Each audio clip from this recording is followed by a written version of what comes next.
Greetings, traveler. Recently, a traveler named Denislav Petrov asked, can a freelancer find projects for different game genres as a game designer? I know that this is definitely true because I have found such projects myself, outsourcing game design or being a game design consultant for other companies. And I personally know several people who have also done it in their careers. So I know it's definitely possible. So today I want to share my approach about how I did it and how I would engage with it again in the future. And I want to break it down to the 3 steps necessary, which is the network that you need of people to engage, to find these contracts. You need the skills to be able to convince them that you can complete the project. And finally, you need the engagement itself. So how you can talk to them and how you can find these projects in your grand social network. My name is Xanthos. I've been working in the games industry for over 13 years now. And sometimes you have to wonder, is it better to work at a company as a standard employee, or is it better to be a freelancer? The answer, I think, depends entirely on the person and what your priorities are. But assuming that you want to try out the freelancer route, what I can share is my experience doing it, what things worked for me, and typically what I usually do if I want to find another project of the same type. So for me, my background was working at big game companies like Electronic Arts and so on. So working there was a great experience because I got to learn about the games industry as a whole, how game projects work and so on. But eventually there came the time where I realized that I could make way more money being a freelancer, outsourcing my services to other companies as a game design consultant, and I could have much more freedom doing so. So when you're an employee, typically you have to work at a specific company or at an office, you have working hours, you have all these rules and so on. And that's not to say that those don't exist in freelancing, but you have much more of negotiating power when you're discussing as a freelancer, so as an individual party, versus as an employee in a company, at least in my experience. So I found this to be a good experience, and I managed to make the switch from being an employee to being a freelancer, or essentially starting my own company. So I think that the components that are necessary for this is having someone to approach for asking if there is a possibility to work together on a project. You need to have the skills that match that specific project, and you need to actually have the conversation about what the project is about, what you can do about it, and so on. So I'm going to break down these 3 components and what is necessary for each one of them. So let's start with the network element first. So what do I mean by network? The network is all the people you know that could possibly lead to an opportunity as a freelance game designer. So who can these people be? They can be people that you meet on events. So game shows, expos, tech shows of any sort. They can be for industry professionals, or they can be for the general public. Basically any place where you can talk to someone that could potentially be making a game themselves, or working on a game team, or knowing someone who is working on a game, is a very, very good source of a person to approach and have this conversation with. Alternatively, you can talk to your friends and basically say the same thing. Say, hey, do you know someone who is working on a project, or are you working on a project, or interested in starting a project? The surprising thing here is that even if someone you know previously didn't know anyone or wasn't working on a project themselves, perhaps sometime in the future they do meet someone who is like that, or they do start a project themselves. So even if you ask them once and they say they don't know someone, of course you can ask 6 months later or 1 year later, and perhaps the answer will surprise you then. So that's definitely, and it has been for me, a very, very good source of finding freelance contracts. And finally, colleagues. And I mention here colleagues because I found that it's much easier to get to know people very, very close to the kind of project I would want to work on in the future by first working with them. Now, what do I mean by that?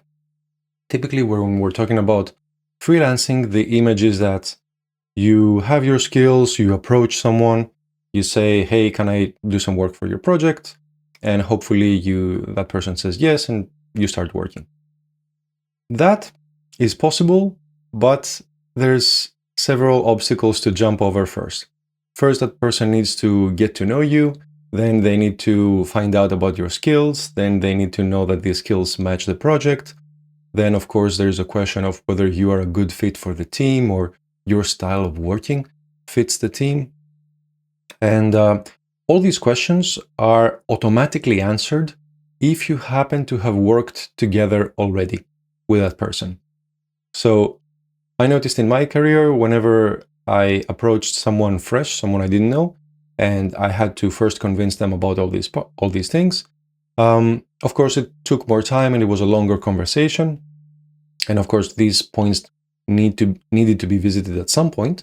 But if it was someone I had worked with before, then some or all of these questions were already answered for them. So what am I like to work with? What sort of quality my work is? What kind of things I prefer? Because everybody has their own preferences in their work, their project type, and so on. Also the working style, remote or in person, having fixed core hours versus working with deadlines only. So there's all these very, very small things that are not super important by themselves, but if there is a team that's ongoing already and they're already making a game, then they have a certain rhythm. They have a certain set of, let's say, working rules or styles of working. And if somebody was to join that team anew, then it's very more likely, it's much more likely that the new person has to match the style of the team rather than the team having to match the person. So that's why I mentioned this here. And of course, having worked together, all these questions are obvious. So what it's like to work with that person, what is their working style, and so on. Very, very important. Also, assuming here, and let's continue to the skills part, assuming that you have previous work, so having worked in other companies already or having a game design experience already, then it's a much more easy conversation to show that I worked on this game, I did that thing. It's very straightforward, and if the game is popular and other people know it, then it just validates your previous experience so much faster, and you can make the conversation about working on a future project more easy. And here you might think, well, what if I don't have any experience? Or what if I haven't worked on a super famous project? Or what if I've worked on loads and loads of projects, but many of them got canceled, which is actually a great part of my career. So a lot of things I worked on were canceled way before they could be released by the company or by the executives or the team leader. So all the work that I did there cannot be shown and cannot be appreciated by anyone because it's completely unknown. So what do you do in that case? Well, if you're in that case where you don't have any very famous work examples to show people to relate to, then you have the opportunity to start working on new projects for yourself and make sure you document every single step of the process and show that as your previous project experience. So what does that look like? Let's say you don't have any ongoing projects right now and you're not working on any official freelancing contract. What you can do in your free time is say, I'm going to make an action game, or I'm going to make a 3D level or of something, or I can create some mechanics for an RPG, for example. And it doesn't really matter what you choose. This is a great opportunity for you to work at 100% your pace and with your style and create documents or video game prototypes or gray box levels or anything that you feel is appropriate to show off your skill and show off your work. So if somebody in the future asks, show me something that you've done, then you can present these personal projects as proof. And here you might be thinking, but my personal projects are not nearly as credible as working on a super famous game. And here is where the deceptive truth comes out. So you might think so, but actually the industry suffers from a very blurry situation during interviewing where someone can say that they have worked on a famous project, but the fame of the project completely obfuscates the actual content of their work. So they can say that they worked on this super famous project and they did some game design, but if usually they don't say what they did in that project, or maybe they'll say something that sounds like, oh, I worked on the weapons of that game, or I worked on the enemies of that game. That's such a broad term that you wouldn't know as an interviewer or as a person having a conversation with this person what the quality of their work was or what the exact content of their work was. So did they design everything about the enemy, or did they design just a subsection of the enemy? And was their work of good quality or was it of bad quality? These are things that are very difficult to find out. And usually having someone from a famous game project is considered such a boon for many companies that without asking further questions, they choose to hire that person or to continue with the hiring process for that project without ever confirming these things. Having your own personal projects to show as concrete samples of your work is going to be very, very powerful in showing exactly what the client can expect of you. So don't discredit it and don't think it's just because it's your own personal project, it doesn't count, because it does count. And in my experience, it can be way, way more powerful than saying that you worked on a big famous game out there. Another way that you can gather experience is by starting to work actually at a game company, but not in the way that you think.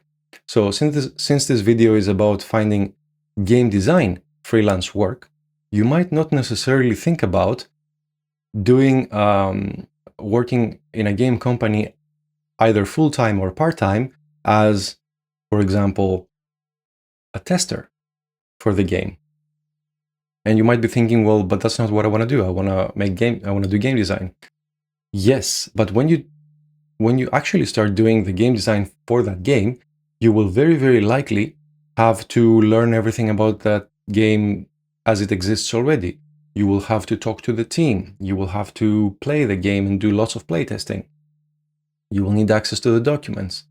You will need some time to understand it and know better the direction where it wants to go before you start contributing your own work. And imagine that instead of having to convince people that you can do all these things in a short amount of time and produce high quality game design that they can use directly in their project, what if instead they paid you to learn all these things and build up the knowledge and have no expectation of you game design wise, while you just work as a tester on the game and get to know it and get to know the rest of the team and all the key decision makers in the company. So after knowing all these persons, let's say you work as a part-time game tester for a company, and game companies typically always hire for positions like that. After doing that for, let's say, 6 months, then you automatically know all these things and all these questions are answered for you. So you're getting paid, you check all the boxes that we mentioned before. So showing what you're like to work together, showing the quality of your work ethic, your style, all of these things. You get to know deeply what the project is and what the project needs game design wise. And here is where you can then have the conversation or show some samples of your work and say, I noticed that the game is so-and-so. I created these documents or these sample features for the game because I think it would be fun to add it. What do you think? And this is going to be a super easy conversation because you're already working for that company. You already know all the problems and all the things the game is missing. So that feature that you'll create is going to be exceptionally well placed in the company. You're not just offering a random feature, you're offering a feature that you think the game needs. And with your experience, if you think the game needs it, then there's a high chance that it actually needs it. And you know the right person to talk to, you know how the decision making happens in the team. So you've been working with them for a while, so you more or less know the structure of the team. And it's a much easier conversation. So if that's a possibility and if this is something that can happen, I really, really recommend it. I have seen multiple people make the jump from game tester to game designer, but also engineer and artist and so on. And simply being inside the team and having access to the game and the people who make the game is, of course, a huge advantage when you're offering your work. Now, if you don't want to go down that route or you can't go down that route, something you can still do is offer work for free, essentially. So you can talk to someone and you, after finding out about their project, if it doesn't seem like game design freelancing contract is possible at that point in time, you can say, you know what, no problem. I just thought that your game is really cool, and for fun, I made this one feature, or I made this one enemy. Take a look at it, let me know what you think. And you don't have to spend like months and months on this project. It can be a 1 week project for you, or it can be a 1 weekend project for you, but it must be of the best quality you can produce. This is super, super important. So you get to decide when you show this to that person, and you get to decide when you think it's good enough to show to that person, but it must be something small. You can't give them like a 500-page document that you say, hey, I made a few cool features for your game. That would be way too difficult to evaluate. So keep it something that fits in 1 page maximum, and say, you know, I made this for you. Just take a look and let me know what you think. I would love to hear your feedback. So nothing about getting hired or contracts or anything like that. So doing that, you essentially answer one of these questions that we mentioned before. Are your skills good enough, and is it a good fit to work in this project? At the very least, you will get some feedback back to know how your work fits that project, if it fits well or if it needs something and so on. And often when you're starting out, that feedback is way more valuable than a salary or anything else, because it sets you on the right path for where you want to go in the future. And as it just so happens, if you have provided this sample work to that person, then more and more of these questions get answered automatically. So what they can expect from you, how long it takes you to make things. When you make something, what quality level is it? And what sort of work style do you prefer? And also, will you be able to understand the core of the game, exactly what it's trying to achieve, or is your work like off the mark? These are very, very important questions. Anybody who's thinking of hiring someone for a game team typically checks for these things during the interview and during the first months of work. So putting the other person's mind at ease by being preemptive and showing that, you know, you're someone essentially they can work with is going to give you the biggest step ahead compared to all the other people who want to do the same thing out there, and often the people who are actually working in the game team themselves. So in my experience, this is hugely beneficial. I really recommend it. So anyway, that covers it for the skills that I think are necessary for working in a game design project like that.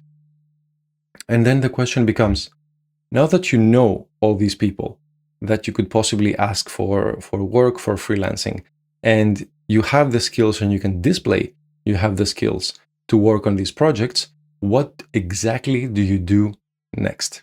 So let's jump into that. So this is the engagement part.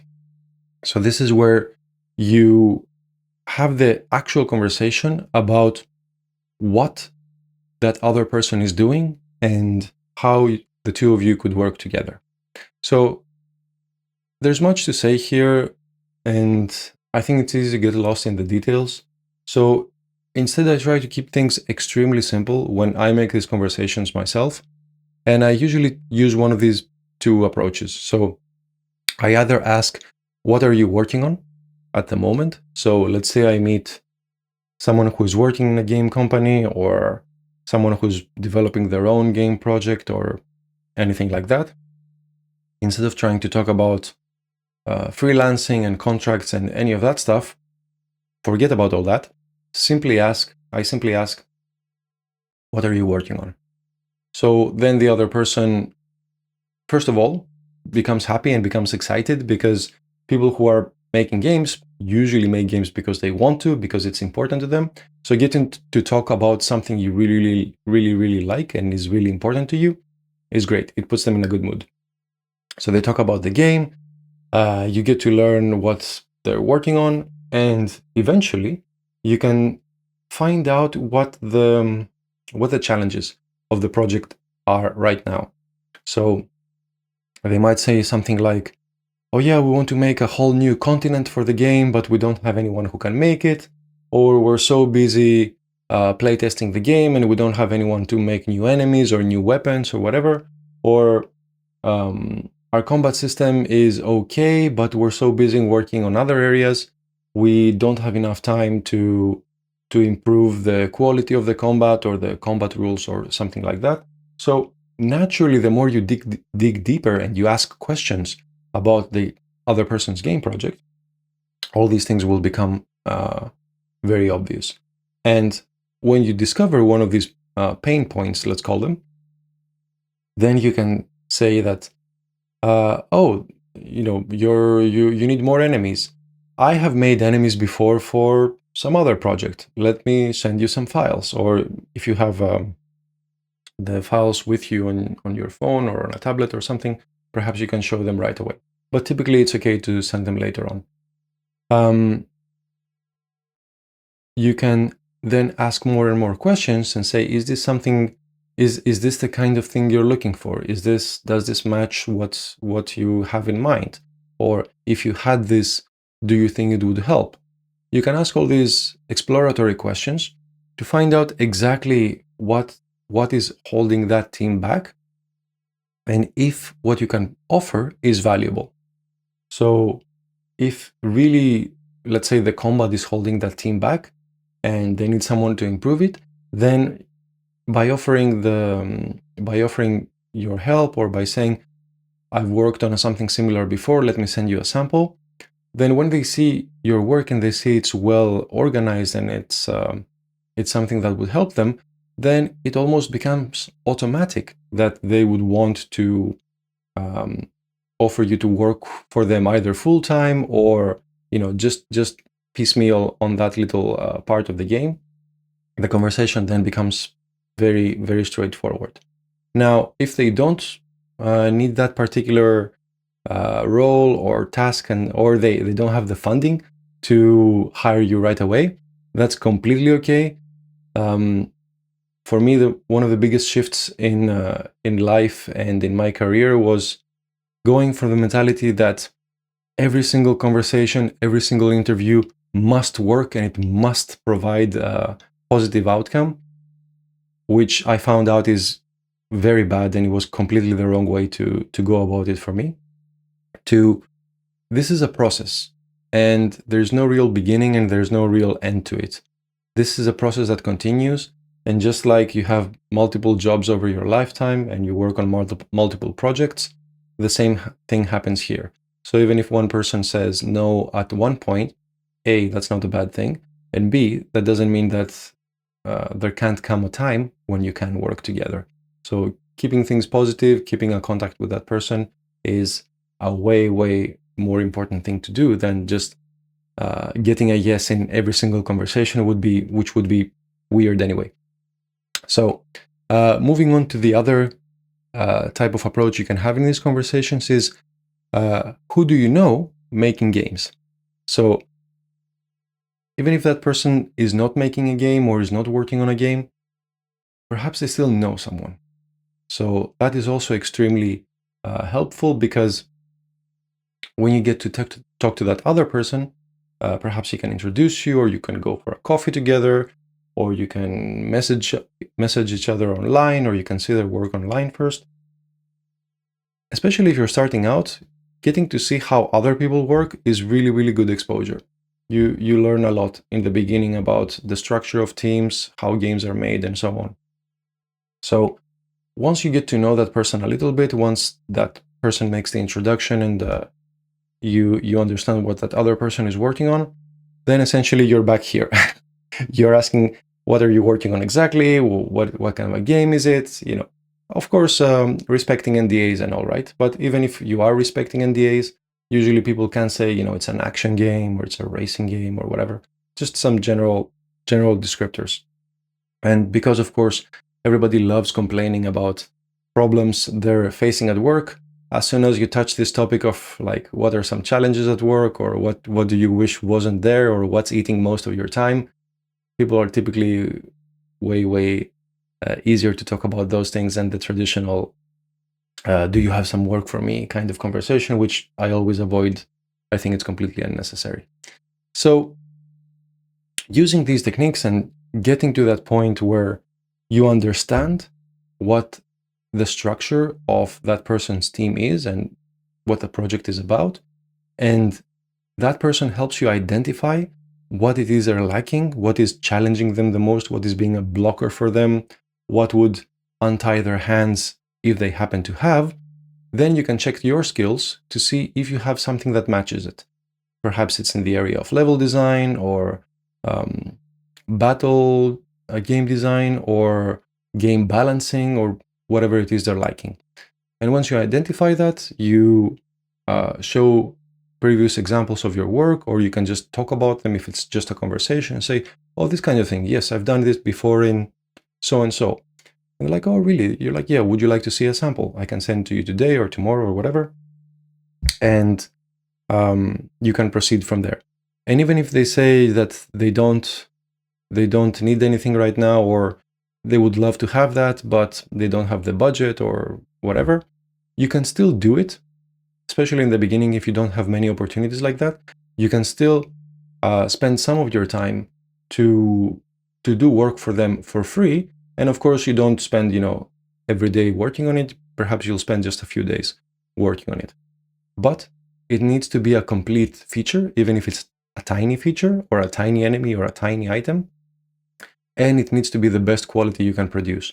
So that means you take the time, you really think about what their game is about. You say, if this was my project, what would be the best way to create a new item for it, or a new ability for it, or a new level for it? And with that mentality, you take all the time that's necessary to polish it and to make it fit one page. You don't want to give them like a huge document, and make it clear that if this thing happened to be in their game, it would be easy to understand, easy to implement, and more importantly, they would want to see more of that from you, which is then the reason for them to contact you and say, hey, this thing you did for us was actually pretty good. Can we get more? And once you get the interest from them, once they ask, that's when you can have the conversation about, oh yeah, I'm really busy these days. Is it okay if it takes, 1 week to do it, or I need so and so much money to do it? Is that reasonable for you guys? And then you can finalize the conversation talking about time and money and so on.